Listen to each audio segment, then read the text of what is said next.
Gelin başlayalım, hormatly vatandaşlar. Şu gün 9 iyul 2022 yılın hepdäniň şenbe güni. Hoş geldiniz bizim kanalımıza. Men şu kuruluşum esasy, gepleşigim esasy Türkmenistandan gelen habarlar boýunça we sizin beren teklibiňiz, maslahatlaryňyz boýunça gepleşip geçirecek bolýan. Gelin birinji bilen Türkmenistandan gelen habarlary zerip geçelim. Türkmenistandan habarlar şu gün şeýle geldi. Dün yine Türkmenistan'ın meclisi geçti şu yerde kabinet ministri ve meclisin vekilleri bilen Serdar Berdimuhamedov yığınak geçirdi. Şu yığınakta esasy yani yollar boyunca hiç tat değilmedi. Bizim halkımız kösönýär, yine yollar yapıp şu boyunca hiç tat değilmen son Serdar Berdimuhamedov 6 ayda edilen işler boyunca ve kazanan üstünlükler boyunca gurlak geçti ve gelecekte gelecek 6 ayda haýsy maksatlar var ve şol maksatlar nähili yerine getirmeli boyunca gurulma etdi. Ýöne öz çykyşyny ol gelecek 6 aýdaky etmeli wezipeler diýen men näil wezipeler etmeligine düşünmedim ýöne. Egerde maksatları haýsy maksatlaryny yerine getirmeli bolsa onu düşünerdim. Gelin şol kabinet ministriniň ýygnandan men bir parça görkezýän size. Şonu bir teyip geçelim.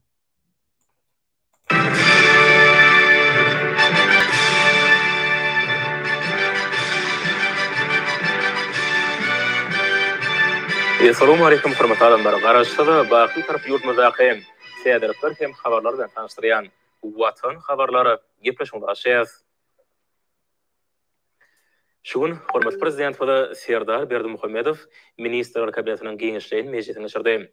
Onu ýurdumyzyň halk gojalygynyň pudoklaryny şöýleňe geçen 6 aýyna alınıp barlanan işlerini jemlendi. Şoňýalamy prezident maksatnamalarynyň we ýurdumyzy durmuş ykdysaty dönüşdirmek boýunça kabul edilen beýleki maksatnamalaryň ýerine getirilişi ara alınıp maksatlaşyldy. Şerekeme şöýleňe ikinji ýarym üçin wezipeler kesitlendi.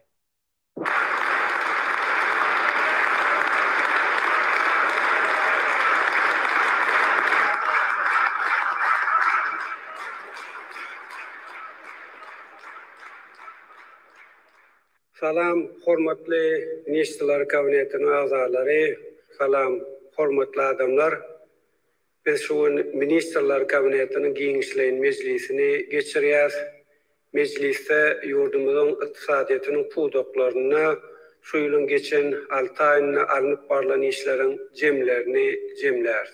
Şonuň ýalyna prezident maksatnamalarynyň we ýurdumyzy durmuş ykdysatydan ösürmek boýunça kabul edilen beýleki maksatnamalaryň ýerine ýetirilişini ara maslahatlaşar.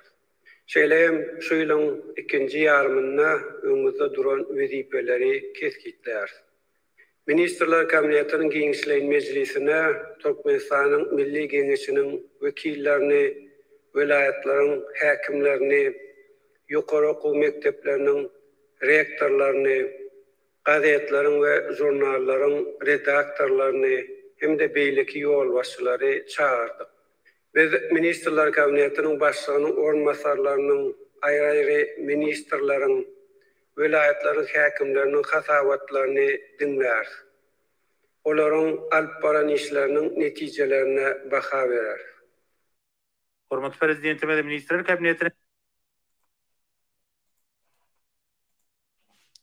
Hormatly vatandaşlar, ünsörtlerden bolsaňyz şo ýerde ýani ýarym ýylla Türkmenistanyna hökümet tarapyndan edilen işler boýunça we mejlisiň wekilleri vilayetlerdaky ýerdäki Türkmenistan prezidentiniň wekilleri, häkimleriň ýani hasabaty dinlenildi.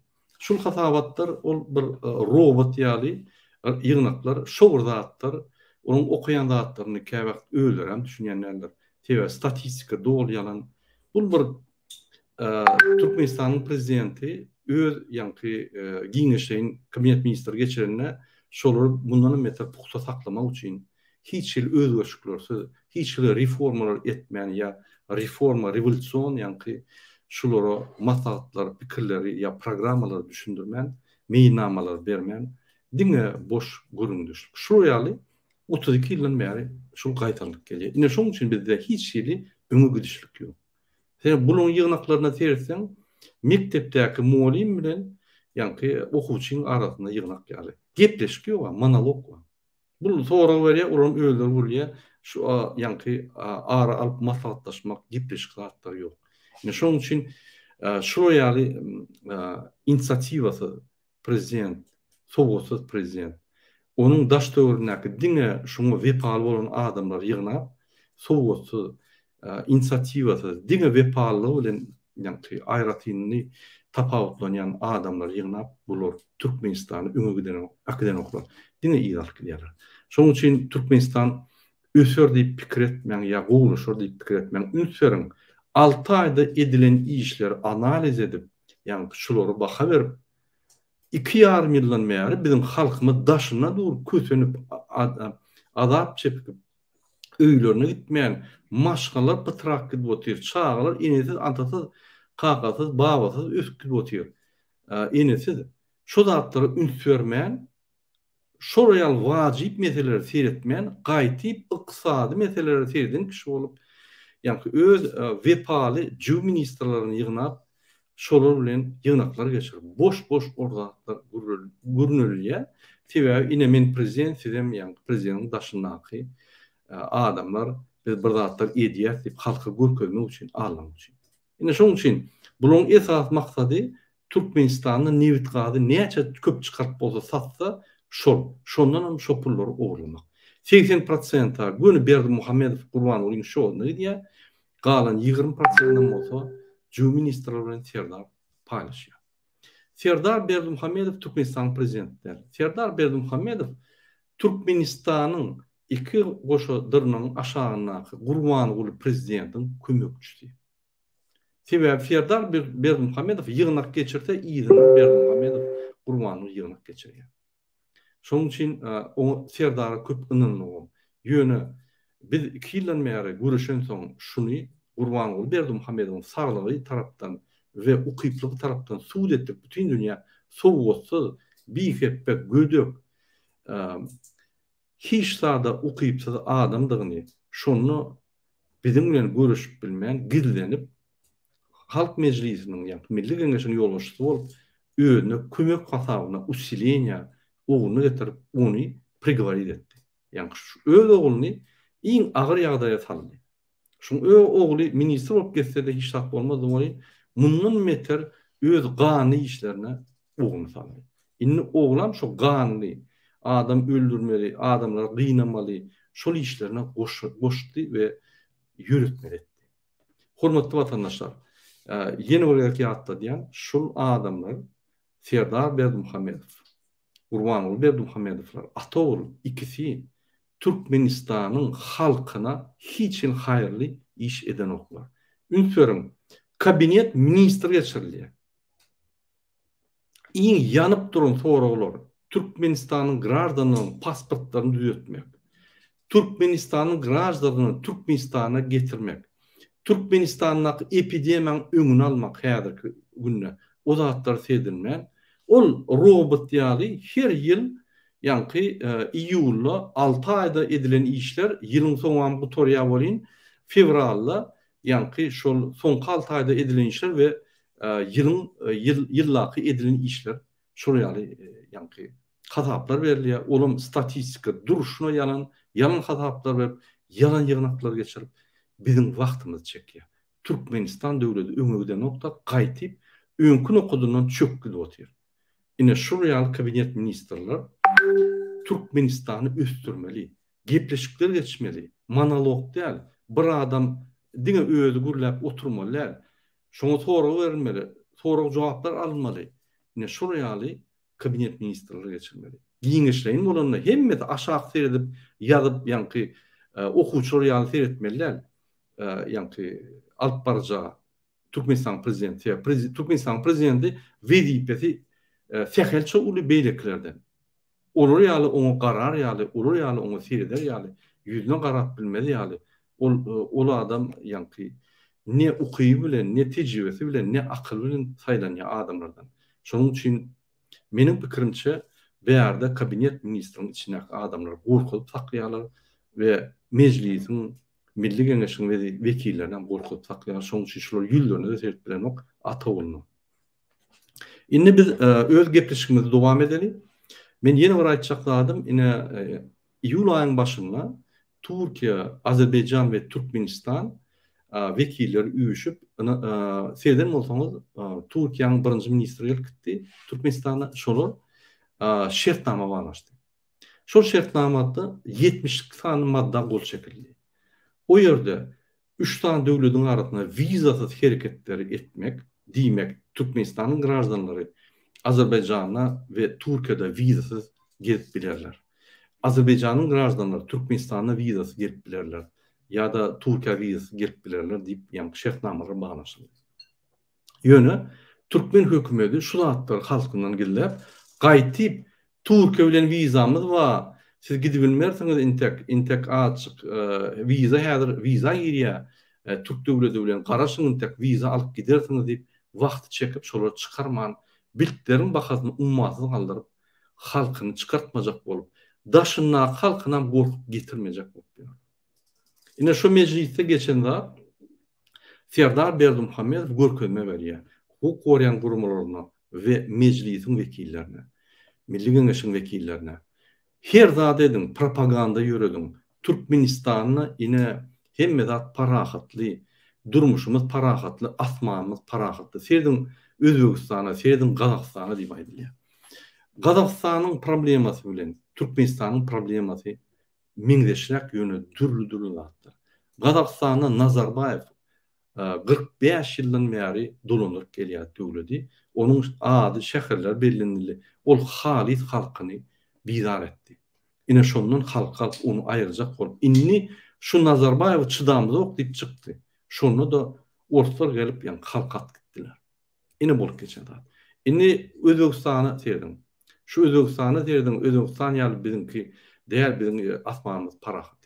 Özbegistan'a konstitusiyanın yankı proyekti kabul edilip başladı. Yankı şonun üstüne işlenip başladı ve şu proyektinle ente kabul edilmedik proyektinle Qaraqalpaqda döwletiň hiç bir hakları yok. Şu döwletim yok. Şu proyekte. Diýmek öňkü avtonom, öňkü bir döwlet hökmünde Özbegistanyň konstitusiýasyna bagly bolsa, ine täze konstitusiýaň proyektine şonu aýyrdylar bolýan, Qaraqalpaq halky galdy. Elbetde egerde Türkmenistanyň Qaraqalpaqlar bolmasa, bizem şonu eden bolsak, olar galardy. Elbetde egerde Türkmenistanyň bir welaýatyň ýa iki welaýatyň adamlaryň haklary bolsa, olar galardy. Elbetde. Ýa-ni döwlet haklary egerde mysal üçin Lewap we Daşow aýratyn bir döwlet bolmasa Türkmenistanyň sastawynda. Olaryň haklaryny biz bozan bolsak, indi Türkmenistan hemmemi diýip eden bolsak, elbetde olar bolar. Bu bolýan zatlar, bu hökümetiň ýalňyşlygy. Bu nukus halkynyň, türkmenler, özbekler, gazaklaryň ýalňyşy däl, bu özbek hökümetiň ýalňyşy. Şoň üçin şu zatlary akda ak diýmeli, garada da gara diýmeli.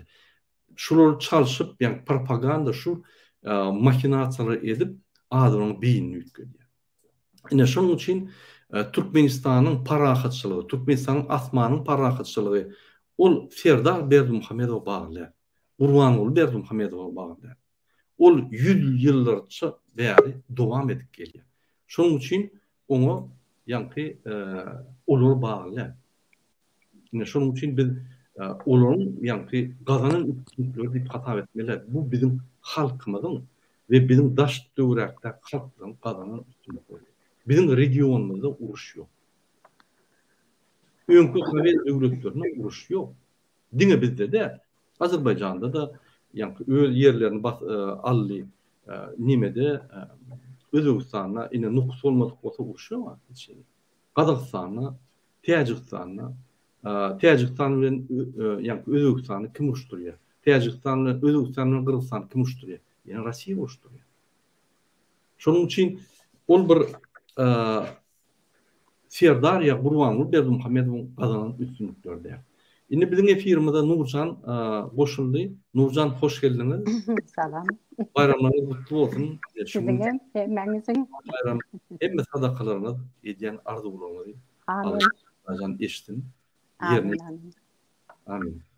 Hormatly vatandaşlar, sizin hemme sadakalarınız, arzularınız, Allah'dan dileğleriniz, hemmetin Allah'ın eştin. Gelecek yıllarda Türkmenistan'ı hemme biri ağzı verecek olup, bir sadakaları verip, Allah'ın bark bilmedikleri Türkmenistan'a varıp, verilmeli sadakaları, yani bilmedik sadakalarını verip, rıza olsun adamlar. Amin. Amin. Amin. Men häzir ýene bir açyk ýa-ni maglumatlar aýdan Türkmenistandan onsoň biz dialoga geçeriz, ýa-ni gepleşige bolýarmy? Ruhsat berseňiz, Nurcan. Ýene bir habar ine Türkmenistandan gelen habar şundan bir size aýdasym gelýär. Ine Türkmenistanna Gurbanuly karar çykardy. Hiç wagt iki adam bir edarda işlemelär. Hiç wagt ýa-ni bir maşgaladan bir adam bolsa, eýýän bir edarda işen beýleki maşgaladan şol edara adam gelmeli. İkisini hem kovmaly ýa-ni karar çykardy. Mysal üçin, egerde bir polis işgäri, MHM işgäri, harby işgäri ýa ýene bir işgäri kakaty bir ýerde işleýän bolsa, şo ministrlikde onu şoň ogly işlemeler. Siz bilýäňiz, harby polista, MHM'de ýa beýleki ýa-ni harbuluklarına şeyle bir dep destur var. Haçanla kağıtı bir yerde işete ol yankı arzu ediyor öz oğlu son şol iş devam etkiler. Şol yankı bir patriot işlen devam eder vatanı ora vatan için men ýaly oğlumam iýidin devam etkiler diýip arzu edýärler. Ya da bir doktor adam öz hünärini oğluna öğretjek bolup üstürüp okuwlaryny uturup yani hökman öz balnisasyna däl, başga bir balnisa ýerleşdirip, şonu üstürjek bolsa, onam gadagan etdiler. Ya da bir molim, ya da bir hökümet işgäri, şu zatlar gadagan etdiler. Inni şo wagtda ünsürim Gurbanuly Berdimuhammedow öz ogluny vilayatyň häkimi et gördü. Öz ogluny ministr et gördü. Öz ogluny Daşa işler ministrinin orunmasarı et gördü. Vice-premier et gördü. Özünün orunmasarı vice-premier et gördü. Gelip öz elinin prezidentlik, yani vezipetin padarkıları. Näçip kanunlar, konstitusiya halkymyz üçin ýöremeli, yani kararlar ýöne şol kararlar, şol konstitusiya ine şol adamlar üçin ýöremeli. Näçip bu ýaly, yani ütköçler. Onu diýmek konstitusiýanyň bir bölegi kä wagt işleýär, galan bölegi işlenok düýüne. Onu ol konstitusiýa gerek gel, onu ol ýaly konstitusiýanyň kepili gerek gel. Niýe diýär Serdar Berdimuhammedow? Serdar Berdimuhammedow ýa özüni atstavka iýermeli ýa-da kakadyny işden aýrmeli. Ol ansat meclisi, milli geňeşi ýa-ni öýlerini guradýan boldy. Täze ýa-ni saýlawlar geçirip, saýlayan täze şowurly bolýar. Boldy, mesele çözülýär. Ine şol saýlawlarda kakadyna ýa-ni hiç bir wezipe ýok. Gadagan kakat diýinç alýar. Öňüme aýdyp gelýär, men ýadadym, men diýinç aljakdy. Diýinç aldym. Türmäge düşmäke diýinç aldym, onuň türmäge ise o ýerde has kösenür. Şoň üçin ine şu ýalda atdyr edip bolýar, edilen o. Gaýtyp Gurbanuly öz ikinji aýalyndan bolan ogluny getirýär, Serdar Melikguliýew Berdimuhammedow. Bu halkyň üstüne gülüp oýnap ýör. Halky hiç hem hata edilmez. Halkymyza ölüp ýör daşyndan. Öýlerine getip bilmän, cesedini getirip bilmän, dogun gardaşlar ağlap, iňräp. Bizim studentlerimiz Ukrainada ýitikdi. Olardan maglumatlar ýok, enatalar näme etjegini ýok. Men bir topar e-maillar alýan, bir topar ýa suratlar alýan, şunu tapyp beriň diýip. Hökümet bolsa şu zatlara garamadan adamlaryň pasportlaryny düzeltmän, ýollar açman, Ukrainada ýeten oglanlara kömek etmän. Bular öz robot ýyrnaklaryny geçirip hatawatlary, ýa-ni statistikany görkezden bolup, yalan hatawatlary ulanyp Türkmenistan özkü döwlet ba diýip, ýa-ni Türkmenistana alyp tehnologiýasyny ulanýarlar. Bundan başga da bir täzelikler bar. Ine Afgan türkmenlerine 550 tane ýa-ni mal berildi, goşlardan berildi. Afgan halkam şol goşlary ýa goýunlar gelenine birenip ine bizim urbanlığımda Türkmenistan devleti iyi vertip birin bartalar şoyardı. Türkmenistan'ın vekilleri yok bu size de sizin başlıklarında. Talibanlara geçip koyardılar. Yani şuraya bizim hükümetimiz değil mi? İçki Türkmenlere değil, daşınına kalan Türkmenlere de, komşu devlette yaşayan Türkmenlerine de kömek ediyor şuraya. Mesela için özbekler öz Özbekistanlarına, yani Afganistan'da yaşayan oğlan özbeklerine kömek ediyorlar. Türkmenistan olsa o kömekleri şol oğlan Türkmenlerine kömek ediyen kişi ol, Talibanlara geçip koyuyor. Olur ya kork ya şolordan, ya nalog töleýär. Bizim ondan habarymyz ýok. Indi ýene bir soňky maglumat Türkmenistandan gelen. Ine sizin bilşiňiz ýaly öň hiňillik uçurýardylar.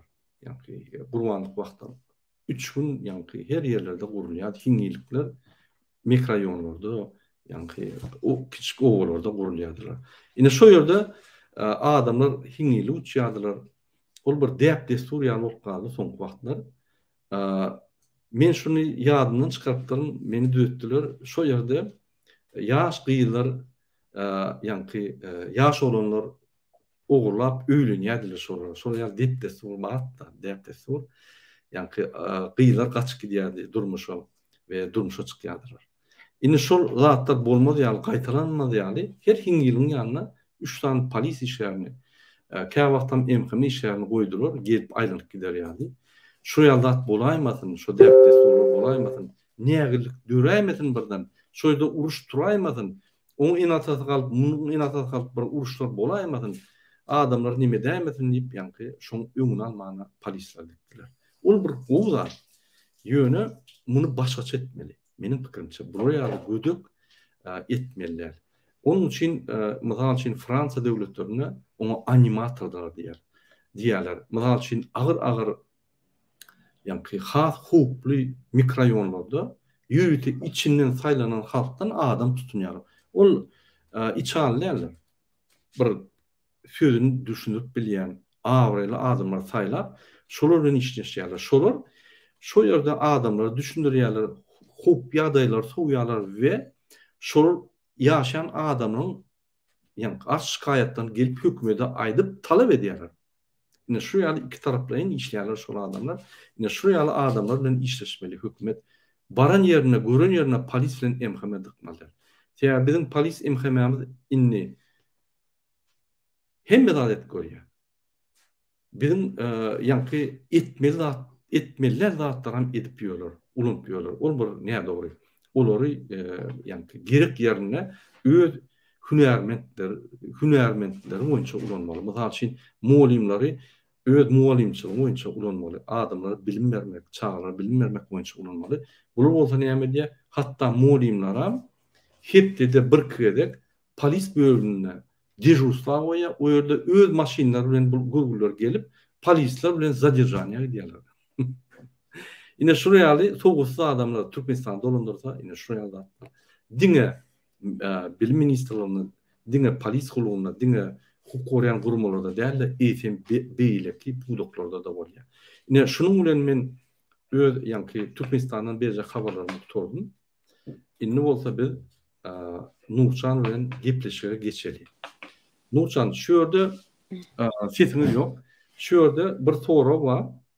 Bizim vatandaşymyz soramda bir teklip bar. Şunu dinlärliňde şunu biz aramızda bir maslahatlaşyl we halkymyzdan sorak görelim. Yine bizim vatandaşımız diýär ya. Men okap bereyim. Emre Aydın diýip ýa. Salam aleykum vatandaşlar.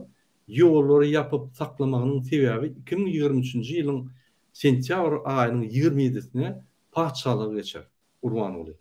Halk bolup azy birleşmesek, bizi gulçuluğa elterler. Opozisiyalar görmeýäňizmi? Gelin azyr bolup bu rejimi aýraly. Soňra ýugurdyň içine baran soň näme dawaňyz bolsa, halk bolup çözülşeli. Bugünkü günne birek tanqidlaman haýyş sizden. Bu rejime de geregi şol. Berdimuhamedowlar näçe wagt çekip gazanyp bilse, şonça da gowuş olar. Vatandaşlar gelin oturup çözüm tapalyň. Murad aga sizden haýyş, bu meniň haýyşym halka ýetirip bir rolik edip. Ine men halka yitirýän şuňdan şul adam näme diýär?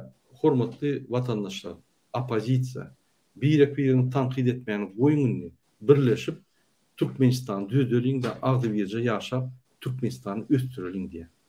Yine şu meselede katı doğrayıya men alalaşan, şunun için biz üstümüze neyece yani dekonstruktif tankit bağlamı olsa biz onu üstüramda biz yorumumuz gidiyotif. Siz ne ediyorsunuz şu dağıtlara? Katı doğru bilip geçiptir.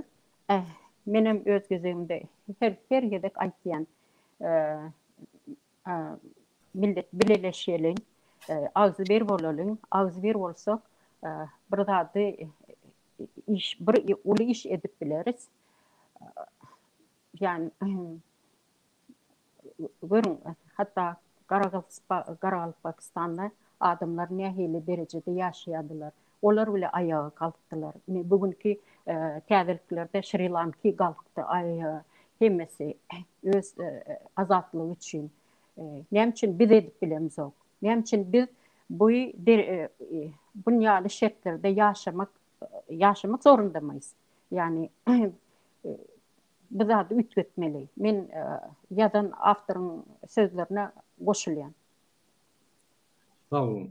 Benim şeyde pikir edýän vatandaşlar biz hükman ağzı biri bolmaly. Şoň üçin egerde kim blogerler ýa-da siýasatçy diýip özüni pikir edýän bolsa, beýlekin tanqid edýän bolsa, diňe şu çykyşlary edýän bolsa, ýazyn kommentariýalarna. Goýunly, indi birleşmeli. Eger birleşip bilmesen, tanqidin goýdy, sen öz işiňden bol, halka kömek edilmesen, başga işiňden bolýyn, halky ýa-ni ýolundan bozma, opozisiýonýalary, görüşýänleri ýolundan bozma diýip aýtyp halky birleşdir, agdy birleşdir. Hemme zat görülüp eşitilýändir, hemme zat analiz edilýändir diýip düşündirmek. Men indi şu purtotdan peýdalan opozisiýa güýçlerine ýüzlenýän. Mümkin siz demokratik opozisiýa diýersiňiz. Mümkin siz konserwatiwny partiýa ýa-da respublikans partiýanyň wekilleri.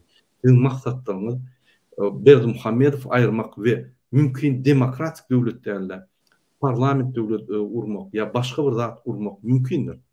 Ýöne şul görüşimizde Berdimuhammedowlary soğutsuz, kezzap bir tohumy Türkmenistany basıp alan tohumy ayırıp Türkmenistan'a azatlyk etmek üçin görüşimiz bir bolmaly. Men sizin hemmäňizi şu görüşe çağırýan, bizden haýyş edýän, kiçilik ululuk ýok, gerek bolsa size jaň edeýin, goşulun, birleşin. Birleşip bilmeseňiz paralel gidin bolýyn, ýöne birek birimize garşy. Ýani biderek bolmadyk zatlar aýdyp bütün dünýäň öňünde maskara bolmaly. Haýyş. Diňe görüşmeden bolalyň sebäbi 30 ýyllap şol rejim opozisiýanyň arasynda ýani diň aralygy ýykyp arasynda her bir problema döredip bir-birini kuşturup şol ýaly opozisiýanyň üstüne basışlar etdi. Indi biz akıllı olmaly. Biz indi hemme oýunlary gördük. Indi biz akıllı hereketler etmeli. Şoň üçin men sizin hemmäňizi agdy birine çağırýan. Eger men alyp barýan ýolumda biriňize şiket ýetiren bolsam ýa menden gatýan bolsaňyz, çekinmän aýdyň gerek bolsa men sizden bagşlamagy soraýyn. Ýöne biz görüşimiz dowam etmeli. Biz halkymyzy azatlyğa çykamyz.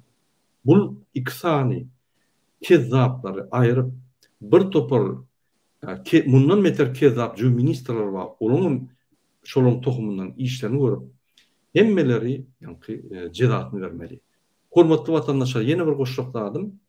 Türkmenistana halkyň puluny, bizim tebii aýlyklarynyň puluny ogurlaýan Gurbanuly Berdimuhammedow, Serdar Berdimuhammedow, Jadan, Hramow ýaly ve Gurbanuly Berdimuhammedowyň garyndaşlary, o nazar diýdi, ýegenleri hemmesini tutmaly biz. Putin şalt ýykylýar.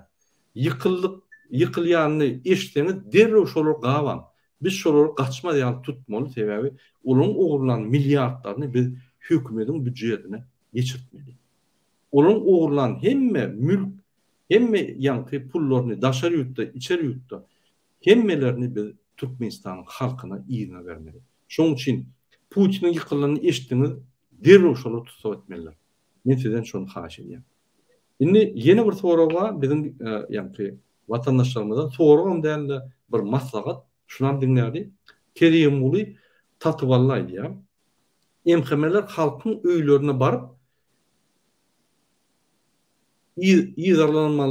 idarlanmalı değil halkı. Halk için hili Türkmenistan'a hop salanok. Halk hiç hili Türkmenistan'a hop salanok. İn ulu hopu Türkmenistan'a kurban ulu salya. Türkmenistan vatanımız için kurban oldan ulu hop gelya. Eğer de emhemeler halkın öylerine barıp korkuyan olsa halkı, onunla olur Türkmenistan'a ulu aylığın hop salyan hoplu kurban uluyunu gorada olya. Eğer de emhemenin işgalleri Türkmenistan'ın hakiki ağrı namuslu eğer yigitler bolacak bolsa onu hakiki hop salyana dur diýmegi başarmaly. Bütün dünya bilýär Türkmenistan'ın düşen halini. Yurt dine haram terörist ve onun garyndaşları üçün işleýär. Halkın yarısı yurdun daşyna perişan halla yartam içinde görgü görüp yaşayalar. Bu zatlar hakiki ağırlı namuslu Türkmen için utançtır. Dünya bolsa dünya mazhara boldu. Gülkü boldu. Biz bu maşgaladan tizden tiz dinmalıdır deyip ýadyar. Ine Kerim Uli tatı verdi. Ine şu arada siz ne fikir ediyorsunuz Nurcan? Bu aýdylan zatları biz neçe ýyldan beri aýdyp gelýäs. Halkı haýyş edýäs, düşündürip gelýäs. Halk bir hili biraz passivrak görýän. Yani ayağı hükman galmaly. Öz hak hukukumuzu talep etmeli. Bu ýagdaýda ýaşaman däl. Inha 29 iyunda öz doğum gününü bellek geçti. Bir giden artistleri çağırdı. Yani ben ol artistlerin yerine bolsaydım ben gitmezdim. Sebebi Türkmenistan arada hem yerde bütün dünya bilýär o taýda nähili ýagdaýda adamlar ýaşaýar. Onun bilen de yine de bir Türk aydımçısına yüzlenmek isteyen derdim. Demet Akalın diye. Demet Akalın, siz o memlekette yaşıyorsunuz. Türkmen halkının ne halde olduğunu bilmiyor musunuz? Her gün gazetlerde manşet yazıyorlar. Ha öldürdüler, ha attılar, ha arabayla çarptılar. Yani çok vahim durumda yaşıyor Türkmenlerimiz. Ben olsaydım sizin kalkıp da gidip orada aytmazdım. Yani insanın vicdanı varsa. O kadar mı fakir düştünüz? Yani o kadar mı siz Türkmenistan'ın kirli parasına muhtaç oldunuz? Yani bu, ben kınıyorum sizi. Benim söyleyecek bir şeyim yok. Bağışlan biraz Türkçe ayttım. Yani bu benim sözlerim inşallah onun kulağına yeter. Böyle zatlar bolmalı değil. Türkmen halkım. Her yedek aytyaz. Murat Kurban her gün çıkış ediyor, çağırış ediyor. Gelin bile ağzı bir olalım. Bu rejimden dynalyn. Elimizden geleni her kim az bolsa da bir goşont goşsun. Onu biz öz vatanımıza iyi çıkıp bileriz. Partici, sağ olun. Sağ olun. Köp sağ olun. Fikriniz için. Menem şuraya fikir ediyen doğrudan Milli Hukukçuluk Ministerliği yaşo yerde kulluk ediyen ofisiyerler, adamlar olur Türkmenistan hukukçuluğunu koruyor. Bunu fikir ediyor. Eğer de hükümet öz borçlarını yerini yetirmedi. Eğer de hükümet bir basıp alan tohum Türkmenistan talap yürse ve adamlar 32 yıldan beri kötünüp ahir öz şikayetten ayıp başlasa onu şu kötünyen, şikayetlerin aydiyan, Türkmenistan'a gelip bilmeyen, görgülerin cesetleri daşarı ütte galyan, onun içindeki doğumlarına onun ölün yerlerini tapmadan daşary ýurtda pasporty, dokumenti nelegal ýagdaýyna salyp adamlar kösäp durun hökümeti gulluk edip şol kösenýän adamlary Türkmenistana hop döredýärler diýip olar basyş etmek, ol bir gara çalışmak, bir arasda düşünjäni, hapa düşünjä çalışmak. Men ine MHM gullukdaky işleýän adamlar bilenýär. Hormatly ofisiýerler. Sizin aranızda bu arasda pek ýokly adamlar var. Siz haçanla öz vatandaşyňyzy tutsak edip, on öz azat pikirlerini aýdyn üçin, on kösenip öz ýagdaýyny aýdyn üçin getirip on meşrutka dykyp, onu ýanky basyşlar edip, gorkuzyp, taala, parasyny alyp, onam gaýdyp çykma diýýäli, inatasyny gorkuzyp, on inatalary yaran oksa, agyr ýagdaýda adam näçe garrada şonça saglygy peselýär Türkmenistanda, ekologiýa erwet, ýan vitaminlary ýok. Adam ýaşy bizde peselli. Şoňa garamazdan siz olary basyş edýär. Siz öz-özüňizi basyş edýär. Sebäbi sizin şo basyşlaryňyz şo häzirki oturan döwletiň ýolbaşçylaryny gollýar we ýene de 30 ýyl Türkmenistan dolandyryp talap giderýär diýär. Kim häzir hop döredýär Türkmenistan döwletine? Kim Türkmenistan döwleti hopa salýar? Şol iki sany atawul. Türkmenistan'ı bütün dünyada maskara edenler. O DVT, ya Murat Kurbanov, ya demokratik opozisiyası Berdimuhamedovlar maskara eden o. Bu zatlar 30 yıldan beri onun hem daklatlarına var, OBS'nin daklatlarına var. Bizim ilçihanan vekilleri Türkmenistan'ın nire varsa üstünlüğünün gülyeler, pasollar, konsullar, daşarı çıkıp bilen oklar, pasollarına gidilen otuylar, yüzler yok. Yani azat yığınakları var mani, kurulun yığınakları var mani. Dine barıp şöyle bir zat deydi, siz Türkmenistan'ın bir taraflığına şikayet getirýäňiz, siz Türkmenistan'ın içine oşlaýaňyz deyip, yani sıpaçılar kaçkay diýerler. Bizde avra yok hiç yerde. Bizde diyelim opozisiyada avra var, Türkmenistan'ın opozisiyasında. Halk fiili ya Türkmenistan'ın opozisiyasında. Türkmenistan döwletiň ýolbaşçylaryna yok. Ne ministrine, ne jüw ministrine, ne onun işgärlerine, ine Ferdin kabinet ministrine. On şekilini görsen maskara burada.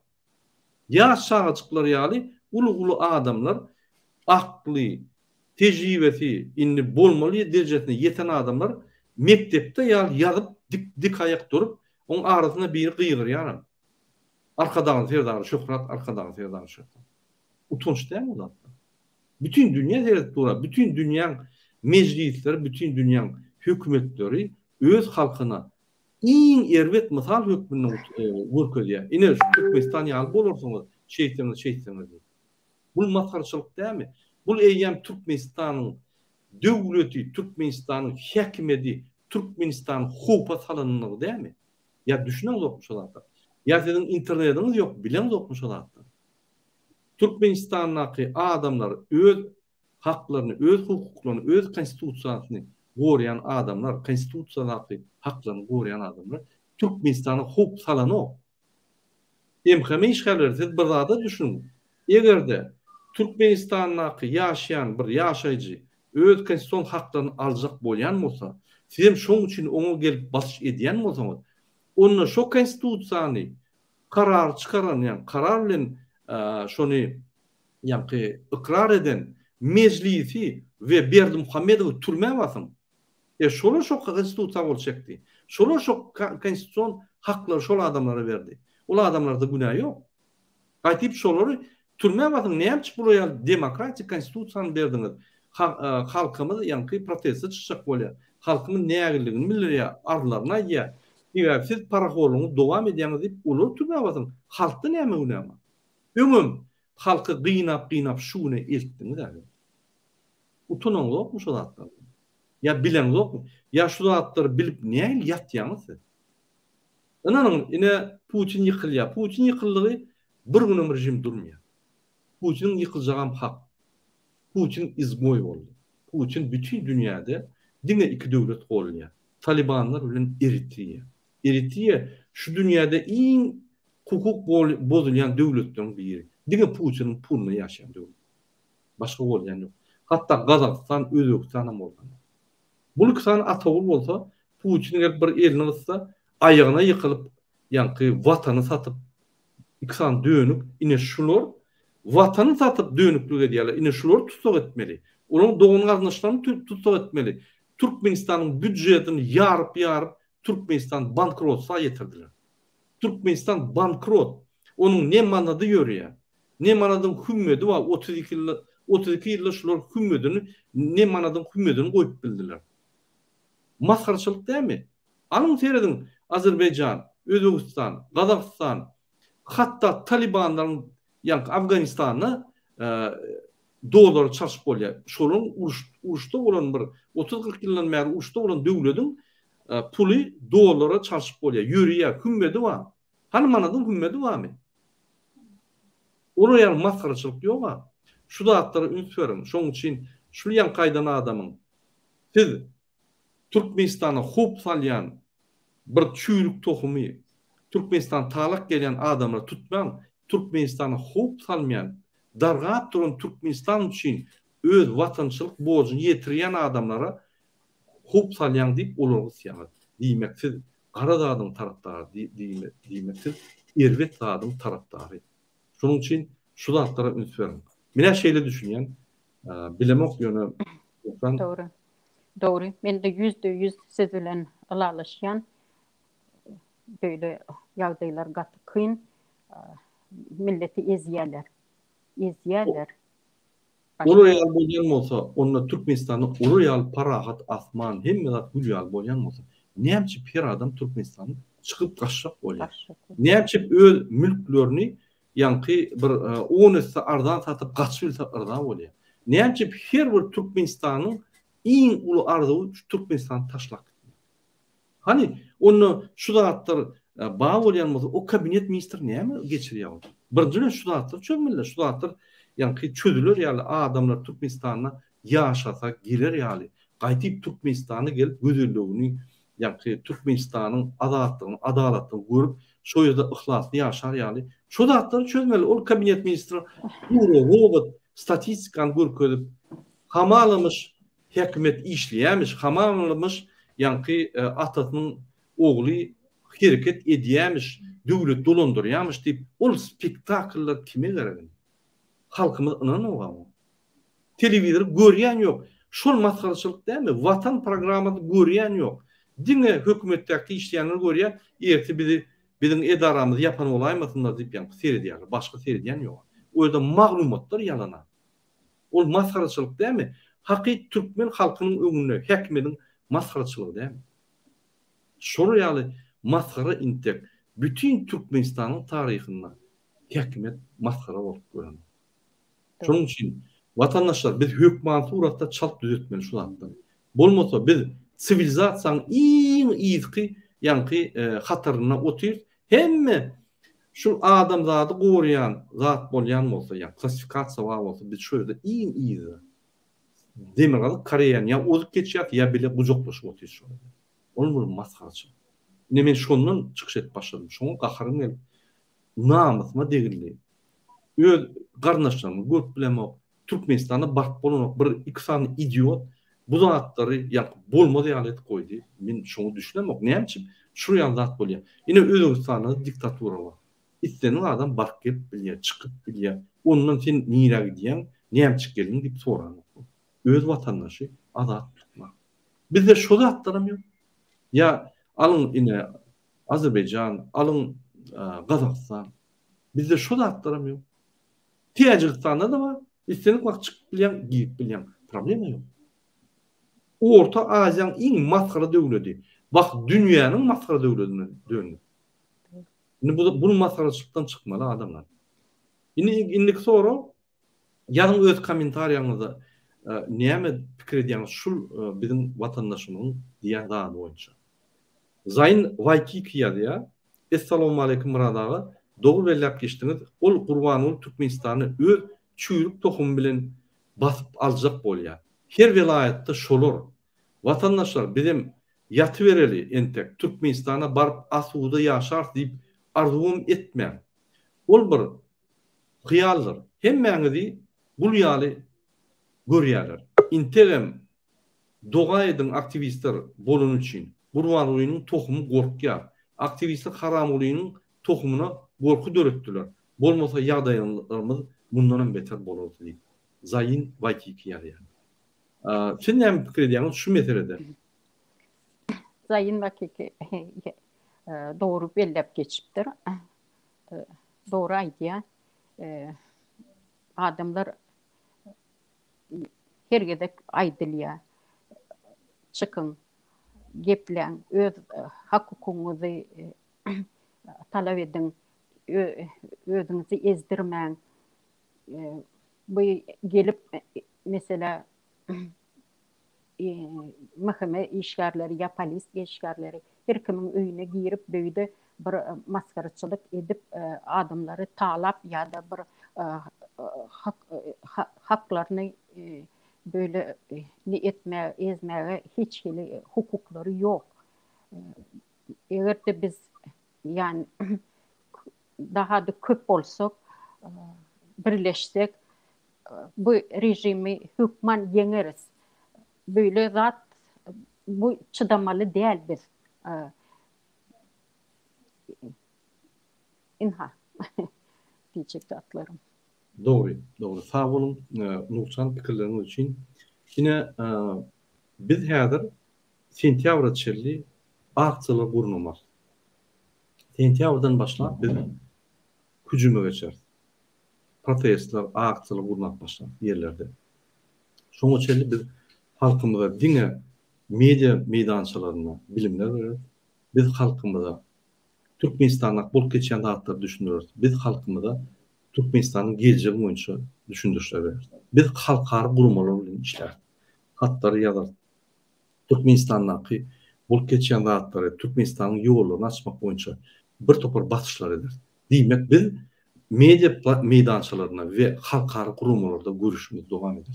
Ya halkymyza iyul awgust aýy açyk dinç berelim. Näme?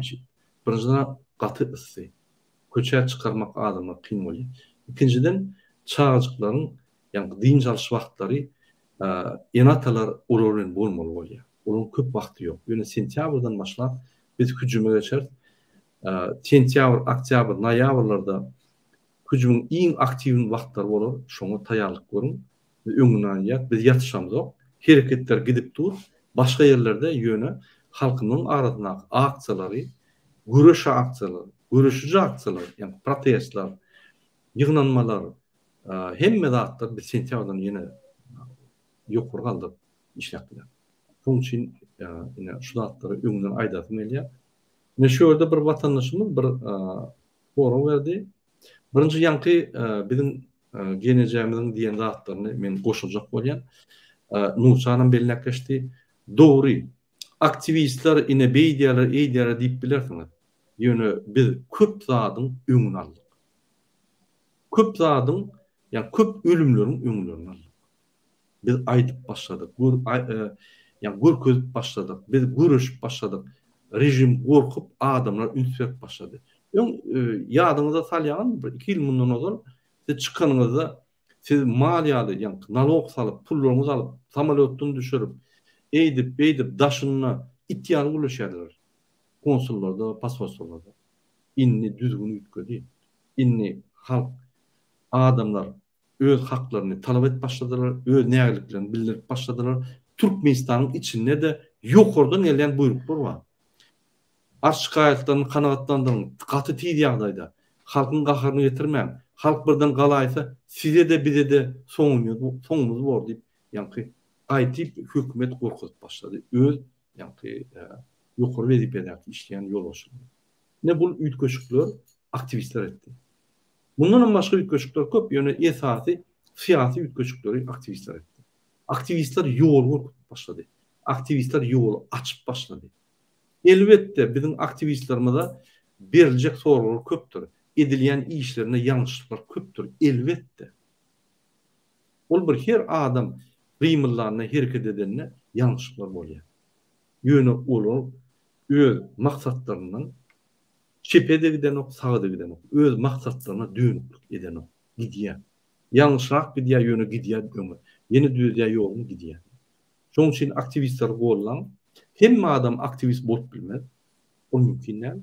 Yöne şu bolonlar gollap, yani komentari yazıp, gol yanınızı görkezip, gerek olsa maddi yadaydan kıyın yadaya düşünme, gerek olsa evinleş ol, gerek olsa söz bilen gollap.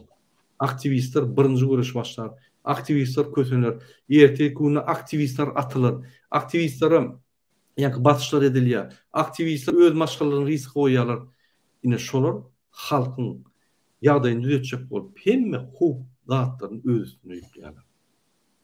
Şolar öňe gitmese, şolar ýollar açmasa bizim halkynyň özü başarmak sebebi bizim grajdan jemgyýetimiz intek düşünjesi, bilimi pes. Biz intek köp zat öwrenmedik. Ne şoň üçin aktivist diýmek kökman siýasy bir aktivist däl, grajdan aktivist bolup bilýär. Ýöne aktiw adam Mara velayetin Murga ve Travr'ına yaşa. Yönü şu komşusundan bulup geçen dağıtları rehimdarlık bilen seyredip bak kömek ediyor.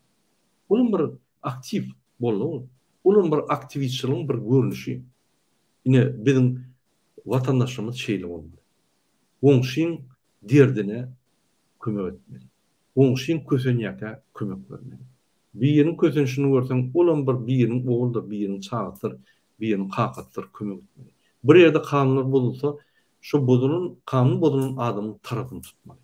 Onu innikede sana karşam kanunlar bozulmaz. Bozayan adamlar atı okyandır. 2-3 adam toplanıp başlasa, kanunlar bozayanlığını bilip başlasalar, en korkyan zaten prokuratura verilse, derru işini ol yani. Türmeli diye. Okyandır. Şu zatları unutma.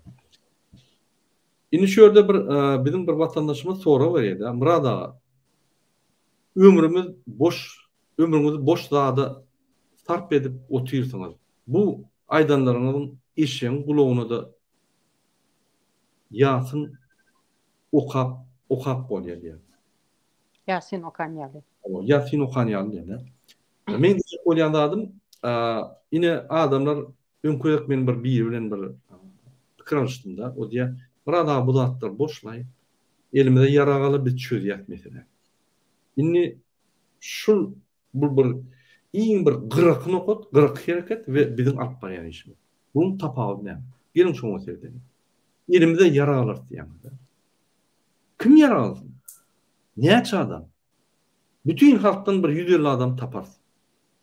Yara alıp atık gördünüz mü? Yine men boy iskustu ediyenler. Yine fikir etmeyen bir adamı vurmak, ya adam basmak, ya adamı öldürmek bu ansat. Fikir etmeyen. Türmüşükleri. Yara kaçan son koydak ulanmamız. Yine Ukrayna'da uruş edip dur. Terabarona deyip adamları 1 ay, 2 ay, 3 ay öğre diyorlar, ondan uruşa üyerler. Yine tutup uruşa üyeren oklara. Şondan Ukraynalar 3 etse, 5 etse az ölüye, Rusya paçkala ölüye. Onlar tutup yöne gün uruşa üyerler. Kavakt aydan oklarım Ukrayna bar yanına. Yani tankta var ya, serketten geçip gidiyor, bir de Ukrayna'da da yani ya partlak gidiyor, kendinden hiç adam olmuyor. Yine siz kime karşı konuşacak oynayalım? Size karşı bir illimin, emme yaraları var, teknikası var, devlet arkasına, kanun arkasına, kanunları ulanyalar bulur. Bütün devlete televizyonlar görkezler teröristler değil. Son karşı 150 adam yaralı, hi gidip bir zat kazanıp biler mi? Elbette yok. Demek bu bir provokasyon, bir düşünmeyen, soğutsuz adamın hareketi. Yöne bizim yolumuz. Biz bilimleri verip, bizim ilatımızın 10%'ını düşündürüş verip, şonun 3%'ını gerek. Bile kalıp, ne açık köp adam kalsa, şonça yitki az o. Yöne kaçanla bize çoğdan yağdayınla da, bir de yara ulunun yağdayınla, Ukrayna'da da yağdayın. Biz şonun elinden yara kalıp, ulur atıbiler.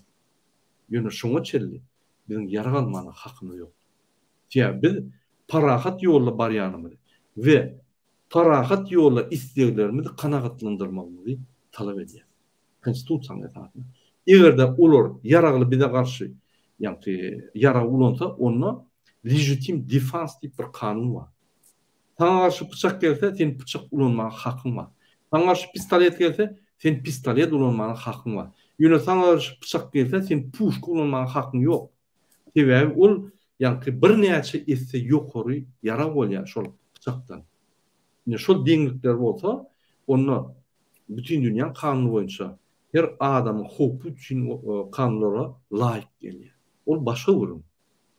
Şoň üçin ay siz boş nime yok da dip aydayanlara men düşündürýän. Siz ýüzüňizi açyp bilen bu. Siz protest edip bilen bu. Biz protesta bararmyzda ýanymyzda gelmeýän okyan. Siz YouTube'da bizim çıkışlarımızı görüp bilen yok. Beýle programmanyň üstüne görüp adyňyzy bildirmedi ýani. Näýdi ýaragazak? Benim onu bellek geçecektim. Anladırak bolýar protesta çykanyň bilenem erti tutdular, onu meşrutka bas goýberler. Yara alsaň hökümet seni öldürürler. Janyňy bir derek gas edýär. Bir derek. Hiç hil netije bolmaz. Gaýtyp geljekki protestler bolmaz ýaly dersin. Gaýtyp bütün dünýäde ýa-ni protesta çykyp arada ýürekli çykýan, öz haklaryny goýan adamlaryň garany artmış olur. Gaýtyp. Gatul ýalňyşlyk. Yine 2002-nji ýylda şonu etjek boldy. Näme oturdy? Terrorist hemmeti. Şol adamlar tapılan okayan. Ýa-ni şol. Ýitip gitdi. Yok şol adamlar. Sen ýitip giderdiň. Sebäbi 150 bolup bagşlan 50.000 da zubok warjon adamlary siz ýiňipdiňler. Olar günni turmuş geçýär. Onun içine spetsnaz var bir 500 adam. Näme görüşe olur? Olar günni tirde turmuş geçýär. Ýa-ni ılgyya, bükya, atya. Siz hiç tat etgür olar. Yara verdilerim ananyň bir çeýnep atsak bolsaň turmuş geçmedi. Men inanmadım, ine özüm Ukraina gittim. Şöyle turmuş görýän adamlar. Özüm şo ýerde wayenlaryň guruhuna turmuş berýän oglanlara men turmuş gördüm. Bir gede tirak etdiler. Gel atyp görsün. Menim sallat wagtda pistol ýadym, atýadym. Konkis bolan. Barıp at gördüm. Polny nol. Hiç zat öňürülmedim. Täden öňürülmeli boldum. Onda da instruktor kaptanına durup, bolmasa men özüme pikir edýän kalaşykdan urulýan. Ýok. Şol ýaly 150 super spetsnaz alsaňyz ýeňip bolýar. Bunu aýdaýyn. Siz bir topar adamy yara bar diýip, ýa-ni barmaka şöýde ýatyryp öldürdiňiz, olaryň videolary hemme ýerde dünýäde ýarýar terroristler diýip, onu da devlete goşular, yeni bir yerine boşup hemme terörist ederler. Bolu çoğunluğun mutoru. Gaýtyp biz çıkışlarımızda ya şoňa varman. Ine şol 30 ýyllap Türkmenistanyň opozisiýasyna oýnak geldiler. Bir-birini çümdükläp, ýa bir-birini söwüşdirip. Inni opozisiýa şo zatlary ýeňip galan soň inni täze oýun saljak goýdular. Bir topar sowgaty özüne opozisiýa diýenlerim bloggerler onam ya ködürlüyor, partizan ama onu ködürlüyor. Gatul yanlışlıktır, edemem şunu. Ha işte. Kaçanla biz aydanmazda biz işlep dur. Biz gurumoçuklu çıkarır adamlar. Gurumoçuklu çıkarıp, yani gurumoçuklu hem de dağıtlar tayar edip, vakt belirlenmede ömrünün bir ay vakt var. Hem Mehmet, daşından, içindekiler, yani devlet ağdalışı, daşından halk giymelçine, içinden halk kalmalı. Hemme zat birden olmalı. Berdi Muhammedov hayfı kapa kaşağını bilmesin ne? Yine şol gurumoçuluklu iş. Yine şunu siz ködürlüyorsunuz, biz iki elimizden kollar. Yine şunu etmeli.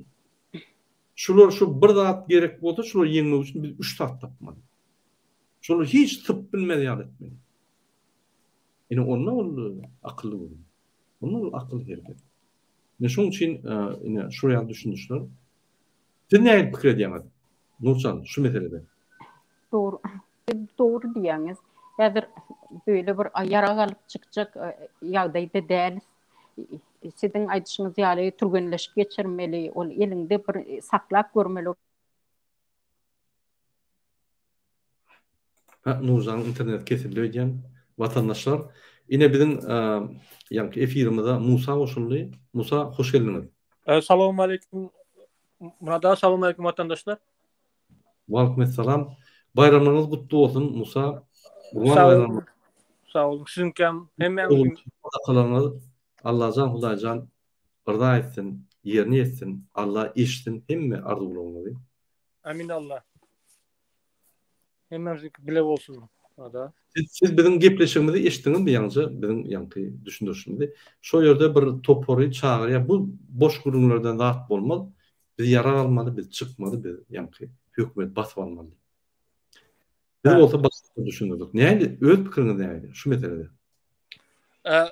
Men teoriya bilen jogap bereýin. Aristoteliň kitabynda politika diýen kitabynda ýa-da ýalňyşmasam politika diýen kitabynda şol düşünjesi pes adamlar action garaşýarlar diýe. Action diýip şol sene garaşýarlar da uruşa ýakmaly diýerler, atmaly diýerler, bozmaly, ýykmaly, atmaly partizançylar näme çağırýarlar. Şol bilimi düşünjesi adamlar şoň ýaly çağrışlara göresi gelýärler. Emma bizim maksadımız dünya yıkmalı derdini gelecekteki yıkılandan son perspektivada demokratik hukuk devlet kurmak. Biz dünya ayırmak derdini kurmak meselesi de göz önünde tutacağız. Şunun için bilimin, cemiyetin bilimini götürmeli, köpeltmeli. Siyaset taraftan, ekonomik taraftan. Şunun için kaç tutsanı öğrenmeli, kanunçuluğu öğrenmeli. Bir gün yıkanın bilen yıkmak ansat ol. Yani sonunda gelecekte ne kadar devlet kuracağına bağlı. Yıkanın bilen devlet kurup olmaya. Şunun için biz yuvaş-yuvaştan şol siyasi cemiyetçilik ılımlarımızı, bilimlerimizi arttırmalı. Şon yal muradan. Doğru belirleştiğiniz yerden iki tane etap var. Birinci etap şu paraxorluğu ayırmak ve ceza çektirmek. Cinayete çekmek. İkinci etap dövlet kurmak. Biz iki etapı birden etmeli oluyor. Hem häzir dövlet kurmak için halkımız tayarlayar. Halkımız tayarlayar şu paraxorluğu ayrıcılık olup. Şoň için iki zat birden edýär. Nanam biz gaty uly işleri öňünde goýup şonu edip gelip oturýar. Siz ünferäňiz. Ine mysal üçin erti biz ýeňdik. Bizim halkymız inni ýeňen döwletde, ýani demokratiýa gurmana taýardyr. Näçip demokratiýa bilimleri ýok. Demokratiýaň nämedigine köp düşünenok, köp videolaryny görenok, köp bilenok. Inni häzir demokratiýa bolsa, ýene öňküýaly öz tanışlarını tapıp paralar verip başlarlar. Yine öňküýaly yaşap başlarlar. Aynı hemme azatlıklar var. Indi men şu azatlygyň arasynda sypaçylyk eden, eýder meýden geçgiden diýip, beýlekden uzor diýip, başgaça ýollardan ýörerler. Biz şu zatlary düşündirmeli. Sebebi bizim jemgyýetimiz demokratiýa ýoluna gitmegine taýar bolmaly. Diýmek düşünjesi bolmaly. Ine ol bir aýratyn etap. Şoň üçin birinji etap biz häzir ýeňýär. Şu wagtda biz cemiyeti ýanky üstürüp adamlar taýar edip ýeňen soň şul adamlar öz hakyky saýlawlary, öz seslerini islendiň adama berir ýaly deli. Ine şol adamlar ýene de şol ýanky şonu saýlan adamlar üstürmeli. Bilimler bermeli, mümkinçilikler döretmeli. Yaman uly wajyp meseleler bar. Onu çözmek üçin adamlarymyz östmeli. Häzir näil her adam ýanky gysylyk gally diňe öz bähwitlerini serýär. Ne Türkmenistan'ın bähwidi, ne watanyň bähwidi, ne jemgyýetiň bähwidine ünten beren ok. Ay bu boş zatlar diýip. Şu boş zatlar bolsa, sizde hiç wagt demokratiýa bolmaz. Bizde hiç wagt demokratiýa bolmaz. Biz hiç wagt ösmüyoruz. Sen aýratyn maşgalaňda bir owada ýaşaýan mysal üçin, sen öz maşgalaňda ösersiň, sen öňe gidersiň, ýöne gapdaky goňşularyň ösmese, zat etmese, ýene de sen şolary işiň düşenine ýene seň işleriň ýanky durur. Ösmez, bitirilmez. Ýene wraja baranda, ýani doktora baranda o ýerde bitmez. Kösenersiň ýene. Şoň üçin biz hemme taraplaryny ösmeli, hemmemiz. Goňşyň kömeklik gelse östürmeli, düşündirmeli, bermeli, kömek etmeli. Erteki günne şoň çağasy ösenine bir ýa institut, universitet ýerine saň kömek eder. Şuraýaly ýanky biz ösmeli. Başka yol yok. Senin Avrupa devletlerine.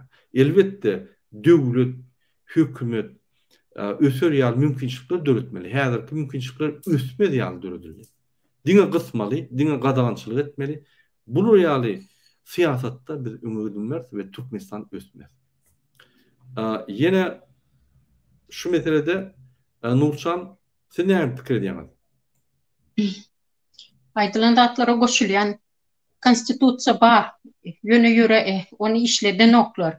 Öz behbitleri için yazılan bir zat ol.